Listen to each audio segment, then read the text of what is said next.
¿Qué tal, amigas y amigos? Gracias por acompañarnos como siempre en Entrevista Venevisión. Ya estamos listos para iniciar nuestra conversación con el invitado del día de hoy. Él es diputado ante la Asamblea Nacional, Roy Daza, integrante de la Comisión de Política Exterior del Parlamento, integrante también de la Comisión de Diálogo, Reconciliación y Paz de la Asamblea Nacional, colega periodista. Gracias por estar con nosotros aquí el día de hoy en vivo. Muchísimas gracias por la invitación. Y bueno, listo para tus preguntas, que siempre son bastante buenas. Interesantes temas que analizar y me gustaría que comenzáramos a revisar números. Más de 762 sanciones a Venezuela, más de 50 países que de alguna manera no reconocían a Nicolás Maduro como presidente del país. Estamos en un proceso de diálogo, se suscribe el segundo acuerdo parcial en este proceso de diálogo con alcances que van desde lo social a lo económico. Ha habido mucho escepticismo acerca de este proceso de diálogo, el tutelaje internacional de la Organización de Naciones Unidas. Todo este escenario, cómo se conjuga y cómo se puede ver el futuro de Venezuela cuando Fede Cámaras pide, por ejemplo, que en este proceso de diálogo se aborden también temas económicos para dar seguridad financiera y jurídica a nuevos inversionistas y activar la economía en el país. Bueno, lo primero que hay que decir que este es una victoria de la nación venezolana. Es decir, lo que pasó el sábado es un hecho, realmente no tiene precedentes en ninguna otra negociación. Es decir, aquí sale derrotado todo aquel plan de deslegitimar al presidente Maduro, de no reconocer al presidente Maduro, de no reconocer a las instituciones, ni a la Asamblea, ni al Tribunal, ni a nada. Y resulta que hoy la realidad es otra. La realidad es que la unión del pueblo de Venezuela, el diálogo político que acertadamente inició y ha auspiciado el presidente Maduro y las nuevas condiciones que hay en el país y fuera del país han propiciado un acuerdo de tal naturaleza que nos permite hoy rescatar, esto es un primer paso, rescatar 3.000 millones de dólares que van a servir para resolver problemas perentorios, urgentes de la población venezolana. Que evidentemente, porque a confesión de parte relevo de pruebas, no eran sanciones contra una persona, ni contra el presidente Maduro, ni contra un ministro, no, eran sanciones que les afectaban a toda la población venezolana y además que ha dejado una secuela desde el punto de vista económico muy grave. Susana Rafali dice a propósito de estos 3.000 millones de dólares del fondo que administrará la ONU que no son suficientes para resolver la crisis económica que hay en el país. ¿Qué le responde usted? No son suficientes porque todavía tenemos que rescatar muchos miles de millones de dólares que aún están, entre esos, el oro que está retenido en el Banco de Inglaterra. En Inglaterra. Ilegalmente detenido, hay que decirlo, ¿no?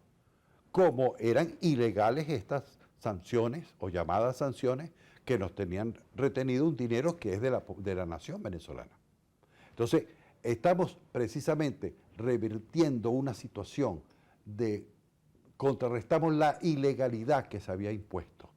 Es decir, el gobierno de Estados Unidos, el Departamento del Tesoro de los Estados Unidos se había colocado al margen del derecho internacional. Se había colocado al margen de la ley al aplicar estas sanciones. Su retirada es precisamente esa. Vamos a seguir marchando por ahí, pero no solo hace falta que se recupere los bienes de la República, también que se recupere la industria petrolera y para eso hay una buena información también, que es la que acaba de dar nuestro ministro y el presidente Maduro en función de la reanudación de las operaciones de la Chevron en nuestro país. De ese tema particularmente yo quiero hablar, debido a que usted es experto en esa materia. Y hay unas declaraciones que daba el presidente nacional del Movimiento de Democracia e Inclusión, Nick Mereva, que señala una serie de irregularidades en la licencia conferida por la OFAC a la transnacional Chevron para operar en suelo venezolano. Y estas irregularidades básicamente se basan en las regalías del 30% que se deben dar. ¿Bajo qué condiciones está negociando Venezuela para que sea una negociación ganar, ganar para ambos países, considerando también el escenario internacional, el conflicto Rusia-Ucrania, que sin duda alguna hace que Estados Unidos y la Unión Europea estén buscando proveedores seguros de petróleo. ¿Bajo qué condiciones se está negociando eso hoy? La nueva situación del mundo dio como resultado una decisión política del presidente Maduro. La toma el 9 de septiembre. El 9 de septiembre le dice al presidente Biden, le dice a los mandatarios europeos que nosotros tenemos todo el gas y el petróleo que necesita para equilibrar la economía de Europa. Lo tenemos ya, en este momento. Levanten las sanciones. Eso fue lo que dijo el presidente. Y eso es lo que ha estado pasando. Pero además, los acuerdos en la OPEP y la OPEP Plus han llevado a un equilibrio del mercado, que por supuesto, al, digamos, desbaratarse, por utilizar un término muy venezolano, todo el mercado interno de los hidrocarburos en Europa, el 40% del gas que utiliza Alemania, Francia e Italia, que son las tres grandes economías de Europa, vienen de Rusia. Al trancarse eso o al establecer los topes, al establecer las sanciones a Rusia, producto de la situación bélica en Ucrania, bueno, se rompe un equilibrio. Ese equilibrio lo puede resolver la OPEP y lo puede resolver Venezuela. Y Venezuela está actuando con la suficiente responsabilidad. Sobre todo en una época como esta, donde se avecina el invierno y la demanda se eleva. No, y además donde la inflación está golpeando muy fuertemente tanto a Estados Unidos como a Europa. Nosotros somos seguros suplidores y lo hemos demostrado en 100 años, en más de 100 años, 102 años de país exportador de petróleo. Pero además, ¿cómo se va a hacer? A través de la ley. La ley impone, una empresa mixta impone regalías al 30 o el 32%, pero también puede ser que en condiciones baje al 16.6%, depende de cuál sea el pozo y de cuál sea la negociación que se haga. Es decir, todo está en la Ley Orgánica de Hidrocarburos. Y en el marco de la Constitución Nacional, y en el marco de la Constitución, este tipo por cierto, contratación. Aquella Ley Orgánica de Hidrocarburos, aprobada por el comandante Chávez y que fue objeto, el principal factor de que la derecha, que después trata también de derrocar al presidente Maduro, actuó en el famoso paro petrolero del año 2002-2003. Diputado Daza, allí donde usted está sentado, estuvo sentado ayer Tomás Guanipa, el representante en la Comisión de Diálogo por parte de la oposición venezolana, y hacen un acento muy particular, igual que Gerardo Blay, sobre el tema electoral. Ellos dicen que no hay solución económica para Venezuela sin pasar por lo político. ¿Piensa usted que alguna determinación de los próximos acuerdos que se suscriban pueda anticipar las elecciones presidenciales que están planeadas ya, según lo establece la Constitución, para el 2024? Estoy de acuerdo con su entrevistado de ayer en una sola cosa. Las soluciones pasan por lo político. La solución pasa porque nosotros, la política que ese señor representa, que tanto daño le ha hecho al país, la derrotamos. Fue derrotada en las elecciones de la Asamblea, fue derrotada en las elecciones regionales y municipales y fue derrotado por el consenso nacional que hoy existe en el país frente al bloqueo. Nosotros podemos decir que hoy hay unidad nacional frente al bloqueo. Ahora, si me preguntas sobre las elecciones tienen fecha. Las elecciones tienen fecha. Las elecciones por la Constitución y por nuestra ley son el 2024 y van a ser en el 2024. Hay un tema bien sensible para todos los venezolanos y que tal vez por esta época, cuando se avecina diciembre, se vuelve un tema más de nostalgia, de sentimiento, la cantidad de venezolanos que hay fuera de nuestro territorio.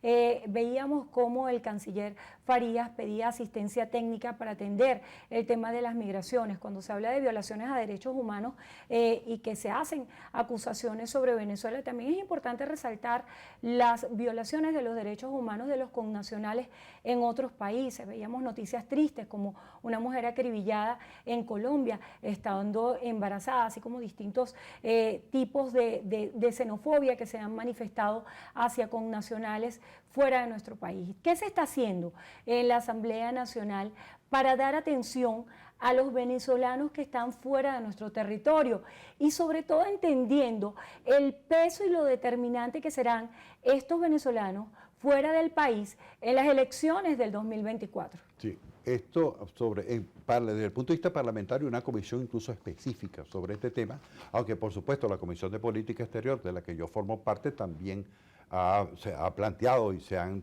digamos, hecho un conjunto de diligencias para tratar de resolver el asunto. Porque se trata de resolver el problema de fondo, y el problema de fondo tiene que ver con la economía venezolana. Pero además hay un hecho concreto que es lo siguiente. Hoy nuestro canciller puede hablar en cualquier momento con el canciller de Colombia y lo atiendan y se pueden llegar a acuerdos muy concretos para volver a traernos nuestra gente.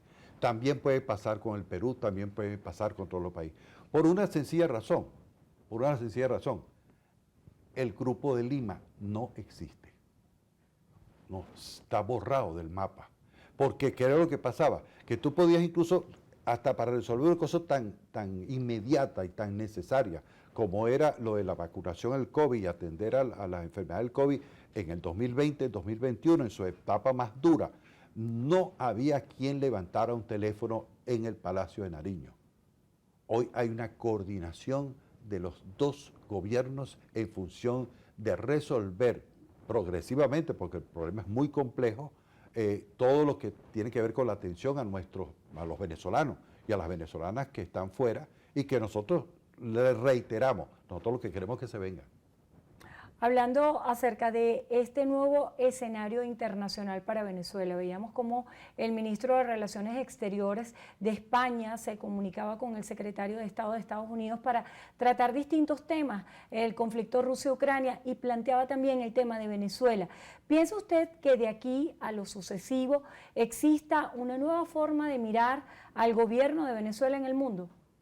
Yo creo que en este momento la desaparición del Grupo de Lima y la restauración de las relaciones diplomáticas va a tener, ya tuvo un momento con el nuevo gobierno de Colombia, pero va a tener un momento estelar, el 1 de enero del 2023. El 1 de enero del 2023 asume Lula da Silva la presidencia de Brasil y eso cambia, por supuesto, el panorama favorablemente para nosotros y favorablemente para los pueblos de América Latina. Pero además, el presidente Maduro va a estar presente en la Comunidad de Estados Latinoamericanos y Caribeños, la CELAC, en Buenos Aires. Es decir, vamos a poder reconstruir. Y se va a retomar la participación en organizaciones como Mercosur, CELAC. Mercosur y en la Comunidad Andina de Naciones, ya en la CELAC estamos, pero digamos, estamos reforzando la CELAC y hay un planteamiento que acaban de hacer algunos expresidentes e intelectuales de América Latina hace dos semanas, que es pedir que se recomponga UNASUR, que es un espacio muy importante para nuestra economía, para la economía venezolana, porque nosotros somos actores significativos en la economía suramericana.